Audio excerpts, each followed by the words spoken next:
good morning to this new episode and episode number 10 of this JCMC interview series. I am Michele Introna, neuroanesthesiologist, JCMC social media editor. And today, as a special edition of our podcast, we decided to organize an interview with top persons in the journal because we would like to celebrate that we arrived to the number 10 episode of our podcast. So we would like to be more into the detail of our journal and to talk more about how the journal is made and to explain what we do every day with the journal. So I would like, first of all, to thank Francisco Lobo for being here, so the editor-in-chief, and Dr. Moritz Flick, who is the deputy editor-in-chief of the journal. So welcome. And I would also like to introduce Dr. Barbara Pedrotti, who is senior editor at Springer Nature. And also welcome to Barbara. Okay, so I would like to start asking yourself to introduce a little bit. So if you could start, Francisco. Sure, Michele. My name is Francisco Lobo. I'm the editor-in-chief of the journal since January 2023. I'm a consultant anesthesiologist from Porto in Portugal, and now working at the Cleveland Clinic Abu Dhabi campus as a director of research. Okay, and you, Moritz? Yeah, my name is Moritz Flick. I work as an anesthesiologist at the University Medical Center Hamburg-Eppendorf in Hamburg in Germany. And yeah, my research focus is hemodynamics and tissue perfusion microcirculation. And I've been with the journal for, I think, 3 or 4 years now. And happy to celebrate the 10th episode today. Okay, so now we have Barbara. Hello. Yes.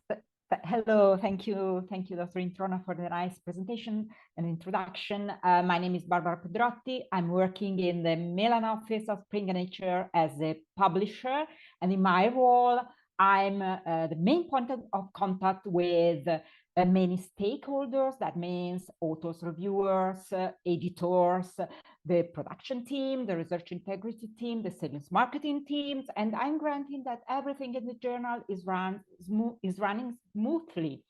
And I'm also collaborating with main editors to define the journal strategies and development and ensuring that the journal reflects the latest advancements in the field. Okay, super, very clear.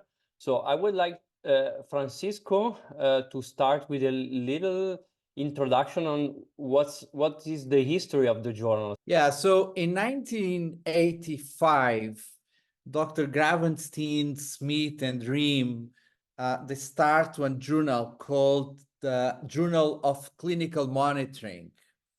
And then in 1998, this journal merged with the International Journal of Clinical Monitoring and Computing, generating what we have now, our Journal of Clinical Monitoring and Computing. So we have a quite long history in our journal. What we want is to promote, to publish science around monitoring and technology, innovation, mainly in areas of anesthesiology, intensive care medicine, emergency medicine. So these are the topics that we address in our journal.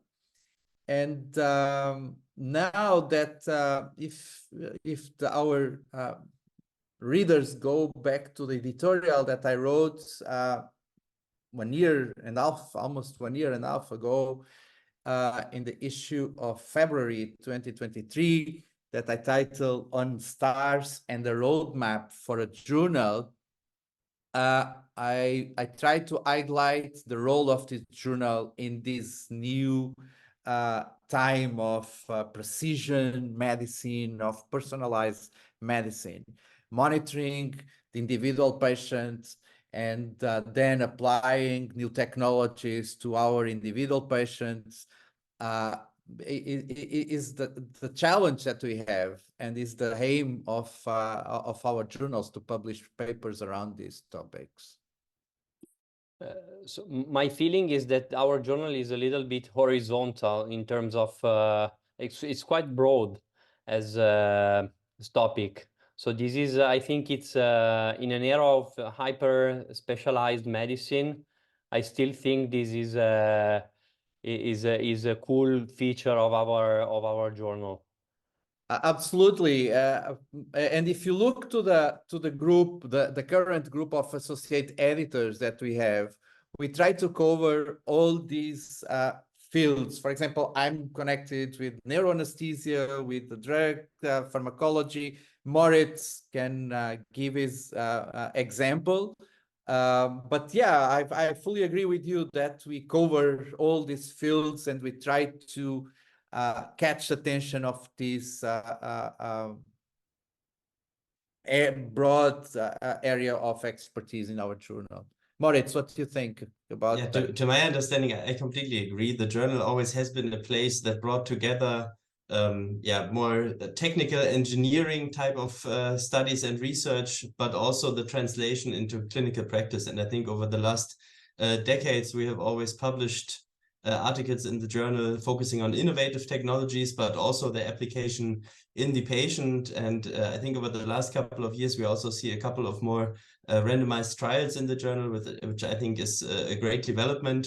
But as you said in the beginning, Michele, I think it's a journal that brings together people from different specialities. Of course, we have the focus on anesthesia and intensive care.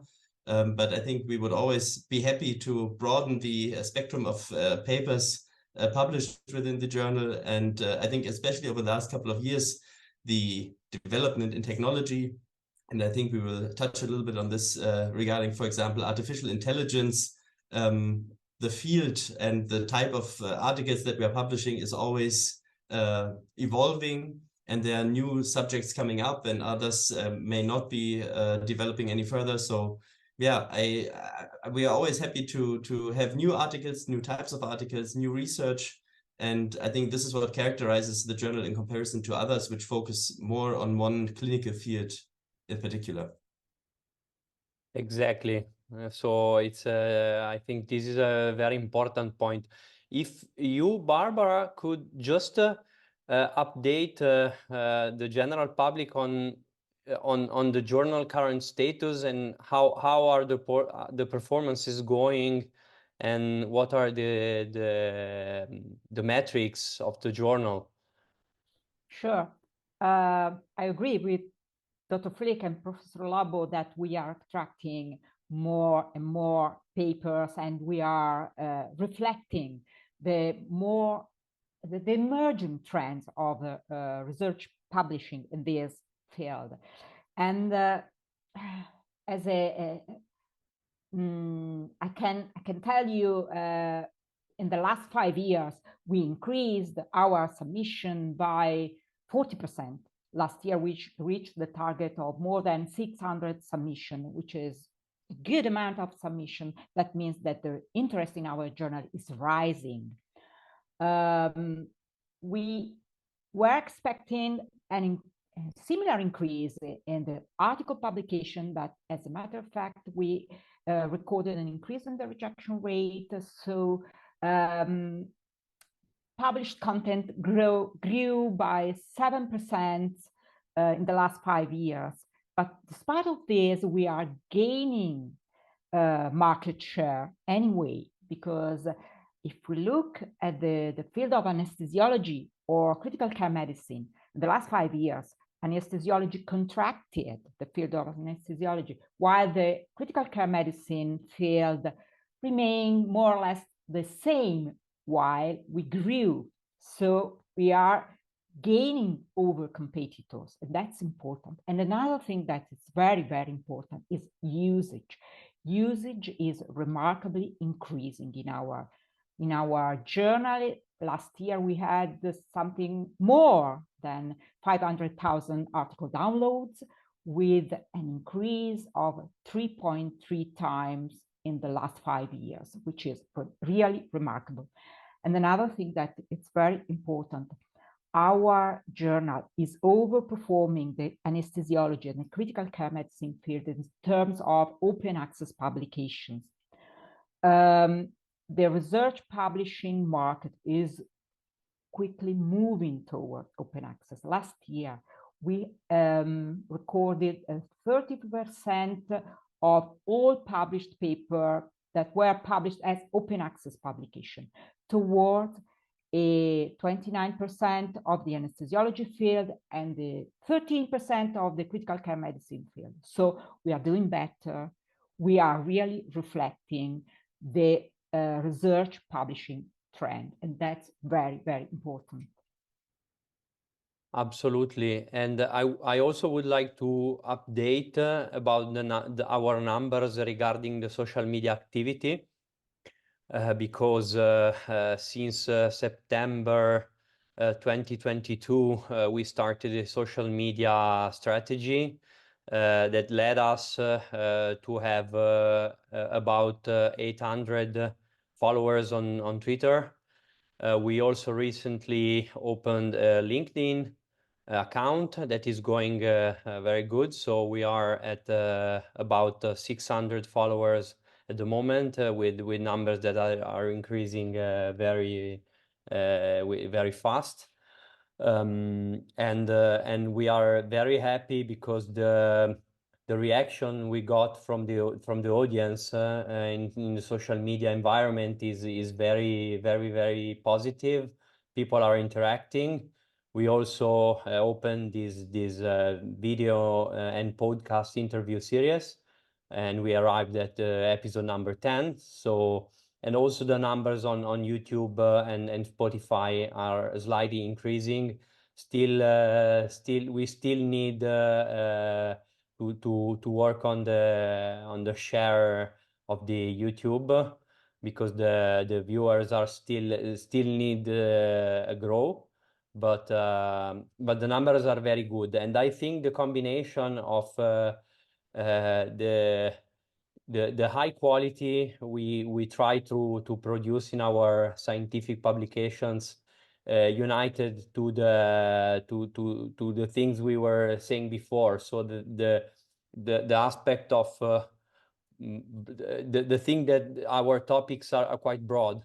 So the interest is increasing. Also, as Moritz said, artificial intelligence is increasing in the attention by the public.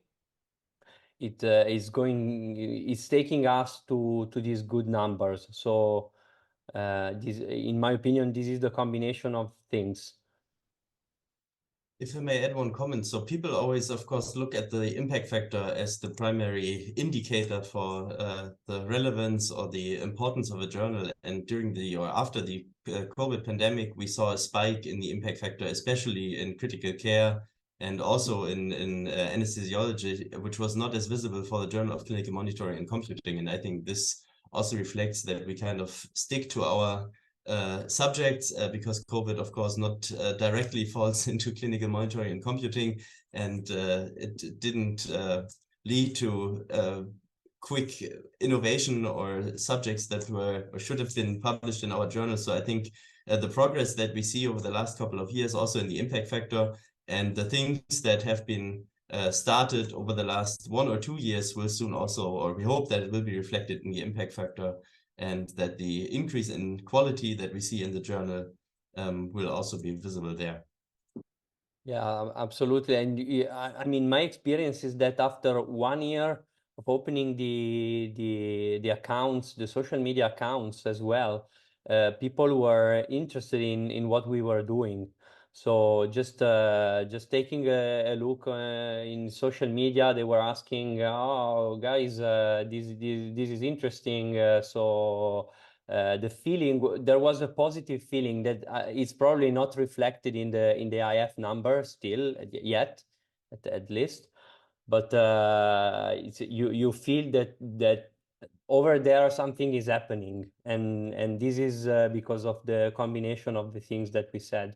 And this, of course, Michele, is all to your thanks to your efforts. So thank you again very much for creating the podcast and handling all the social media. That's a very, very big help, and we're very happy that you do all this work. I have to correct you, because I'm doing what I'm doing because you are doing what you are doing, and we are doing what we are doing because we are doing stuff. No, I mean it's when you have a positive feeling of people around you, so you are in a group of people that thinks in the same way and the efforts go into the same direction. It's nice because each of us make a piece of the puzzle and things are going well. So this is just a little piece. Yeah, it's interesting what Moritz mentioned about COVID, that with COVID-19 journals like Anesthesia, for example, they had an increase in the IF publishing guidelines. But it's very interesting that now in 2024, we are receiving some submissions and publishing some articles that are based on studies on COVID-19. For example, I remember one that was investigating the right ventricle diameter in patients with a severe ARDS with COVID-19, paper published from a group in Argentina. So now we are receiving this paper, so possibly we are also reflect all the research around COVID-19 now, which is interesting because now I believe that the science around COVID is more solid than before. That was quite experimental and not based on real scientific-based medicine that as we have now. So what we are publishing now on COVID possibly is going to be the base for the future applications in clinic setting. I just would like now to go to the dark side. So we are talking about our growth and things are going good, but I guess every one of us have some fears and some concerns for the future. We are seeing an increase in the use of LLM, so large language models for scientific production. So I would like to start with Barbara, but also Francisco and Moritz's opinions are wanted on if you think that artificial intelligence and machine learning in scientific production is an opportunity or it's a threat for the journal. Yes, thank you for asking this question because it's very, very actual. Yes, as you said, we think that LLMs are both a threat and an opportunity. So we'll have to look at them very carefully. They are a threat because everyone knows that there is a rise of ethical misconduct. Last year, our research integrity teams managed 40% more ethical cases than the previous year. But we are reacting to that, of course.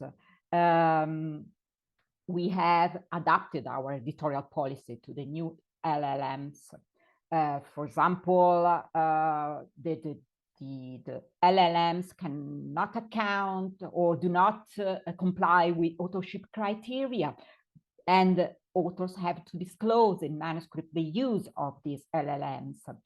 We do not accept artificial intelligence generated images because they may pose some copyright problems. We do not know exactly the sources of the images they used to create these new pictures. We strongly recommend our peer reviewers not to upload their manuscript in artificial intelligence powered tools because there are some sensitive information in our manuscript that should not be disclosed. And at the same time, these tools are not perfect. We know very well that, and they may create biased or fake information. And we are, as a publisher, we are strictly monitoring the trend of these LLMs. We are collaborating with international organizations such as the Committee of Publication Ethics, offering support in developing educational resources. But also we are collaborating with the International Association of Scientific, Technical, and Medical Publishers on a project to detect paper mills, so a large number of fake manuscripts that are rising. And we are collaborating with, in this project, with nations, international research organizations, research institutions, other publishers. So this is a big project. But we talked about the threat, but these tools are an opportunity that will completely change research publishing in the next forthcoming years. And they have already changed it. For example, some tools that are currently using are powered by artificial intelligence.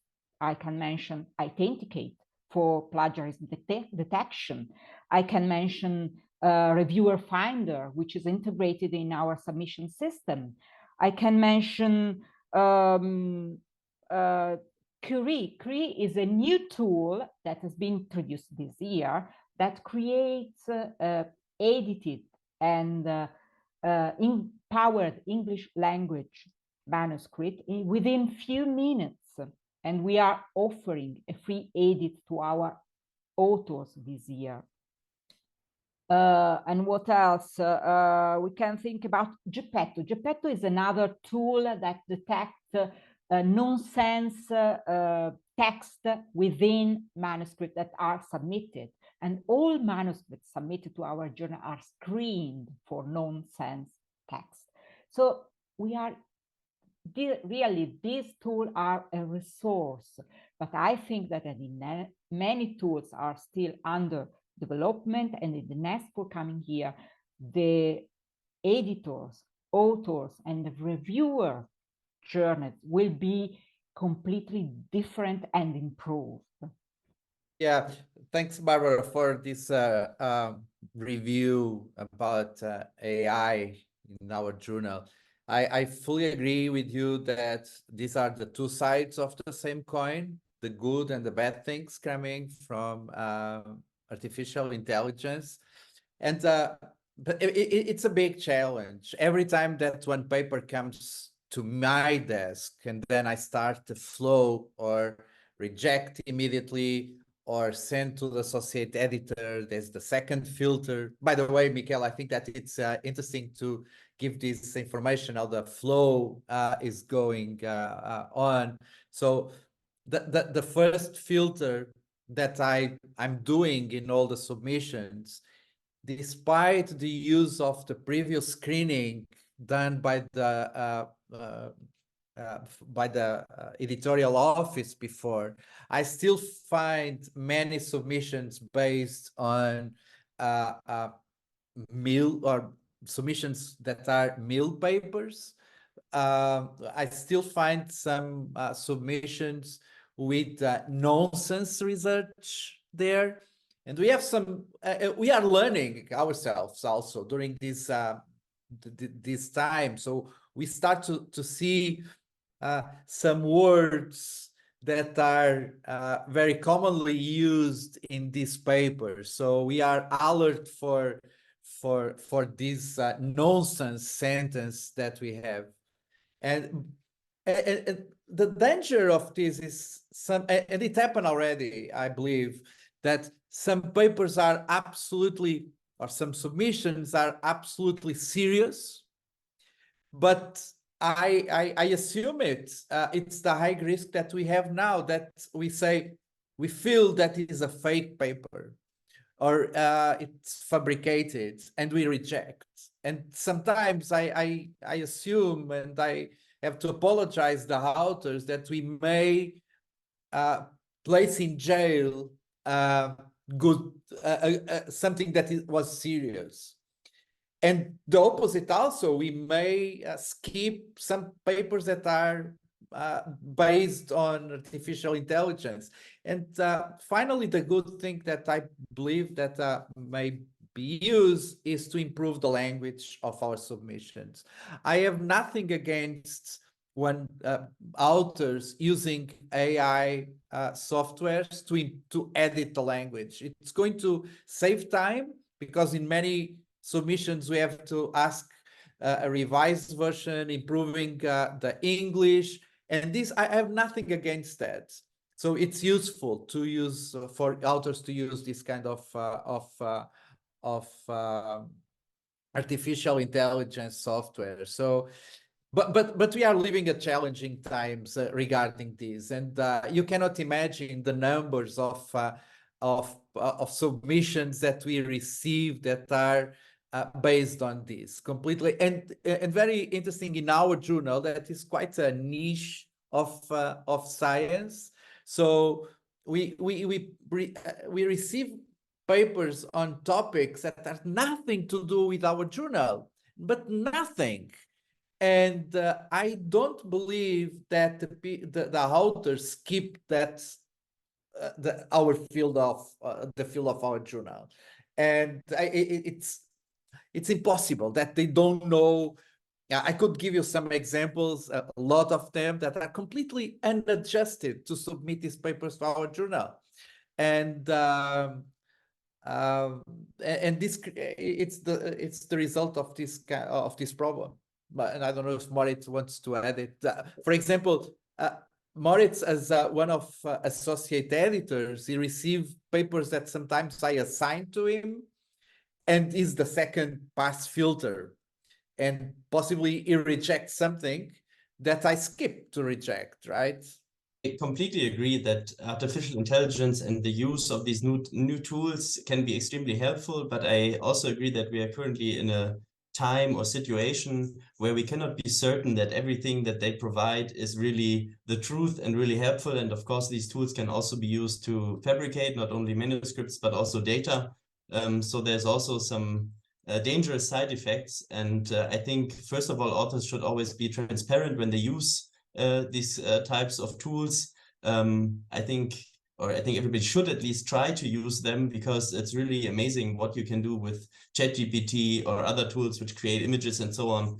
So I think this will become more and more, not only in research, but it will become a part of our everyday life. And so it's something that we kind of need to embrace, but we should, of course, be careful. And I also think that it's a little bit dangerous, because if we look at the overall scientific publishing field, we see more and more publishers and journals which focus on fast publishing and very short, brief review processes. And this, of course, creates a risk not only for researchers to fall into some kind of trap and they maybe pay and have their manuscript published very fast, but also as a research community overall, because we now and then see papers published within a whole paragraph. I'm a language model and I cannot provide you information on these type of interventions. And this is published in the final article. And you're like, okay, how can this fall through the review process? We recently saw an article with a created image, which was very strange. And I think it's very, very important that we focus on the review process and to keep this as part of the research standards that we have. And I think as a journal, we always try to have high standards in our review process. And we, of course, still encourage authors to use these devices, but please be transparent, as this is important for everybody to know. I think it can be a big help to improve manuscripts, but yeah, please also apologize if sometimes we are a little bit overcritical. I just wanted to add a little comment on what Francisco said before, because I'm one of the users of these tools to improve the English of things I write. But it's very important that authors are careful on not putting sensitive data and the core of their work in these systems. So it's okay if you are putting parts of your manuscript because you would like to see if there are synonyms or rephrase something or find other ways of expressing the same concepts, and this is okay, and this is allowed in a certain way, and because it's the intellectual property is yours on what you're writing. But if you put in these systems sensitive data, your data sets that you collected with hard work, for example, we are not talking about, I'm not talking about paper mills. I mean, I'm in the shoes of the researcher who spent 2-3 years collecting data and organizing databases, data analysis, statistics, and all. And you put these informations into a server placed somewhere in California or China or somewhere. This is not going to end in a good way. So just be careful, first of all, for yourself, and second, for the scientific integrity of your data. Our permanent aim is to provide our readers with novelty, with translational research, and this is only possible with more submissions adjusted to our journal. The peer review process sometimes, and for our readers and authors, sometimes the peer review process is slow. It's very difficult sometimes to find good reviewers. It's our recommendation and to the associate editors is we want good reviewers, and this is difficult and takes time. And I know also as an author that we are waiting and waiting, and then for the first decision, and then we have to submit the revised version, and then we have to see if we have the same reviewers, or if we need new reviewers. So this takes time. And I'm the first one to be interested to have a fast process, but not so fast as Moritz was saying before. In 2 days, one paper is published. So this is not acceptable. We will not do this never. But our aim is to improve our time frame to with our submissions. Thank you. In this, we didn't mention the reviewing process time frame, but thank you that you mentioned this, because this is something authors are often upset to the handling editor because the time is running and the paper is not coming back, but there is very hard work behind, believe us. And if I can add one single word to what Professor Lobo has said, I would advise our authors to read very carefully the submission guidelines before submitting papers, because many papers are returned to author because they are not compliant with author's guidelines. And this delay the preview process and the publication process. Especially, I would advise to focus on ethical statements. These are so important in our papers, and but very frequently they are lacking or not complete. So please read carefully the submission guideline. Thank you for the today discussion. It was very insightful. Thank you to everyone for everyday effort to make this journal better and better. I think time is running out for this interview. So unless someone has to add something to the discussion, I would go toward the end. saying, first of all, thank you to the three of you for being here and for letting me be part of this amazing group. And thank you for following us. Please continue to share our contents on the social media. And if you like our contents, just press on and click on likes, because we need it to continue to produce high quality contents and interesting contents for social media.